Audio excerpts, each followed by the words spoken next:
Գևորգ, քեզ փորձեցի բացատրեմ, ոնց որ չես հասկանում, բայց էլի կբացատրեմ, լսի, դու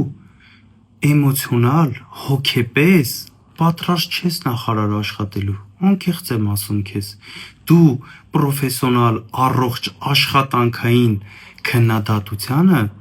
պատրաստ չես, տանում ես ինչ-որ անձնական դաշտ, մարդիկ հաց են կերել, հա,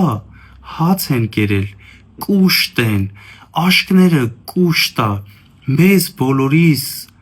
կուշտ ղեկավար ա պետք, որ մեր մնացած բոլոր հայրենակիցներն էլ կուշտ լնեն, լսիր, քո խմբակցության անդամների նկարները 18-ից առաջ ու 18-ից հետո հիմա որ նայում ենք տարբերությունները շատ ա, դու որ մտել էիր ՀՀԿ, մտար, հելար, երևի մի բան չստացվեց, հետո մտար ՔՊ, չկշտացար, հետո ՔՊ-ում ուրիշ տեղ մտար, դարար նախարար, չեք կշտանում, ոնց որ երևում ա դուք դեռ չեք կշտանում, լսի,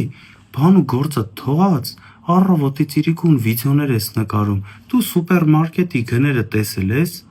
գնա գործովդ գոնե զբաղվի, լսիր, դու գյուղատնտեսության պատասխանատուն ես, դու չգիտես, ես քեզ ասեմ, գինին լինում ա խաղողից, մնացած մրգերից, քո ասած 13 միլիոն ոնց որ ասեցիր արտահանում ա եղել, էդ գինի չի, էդ սիդր ա,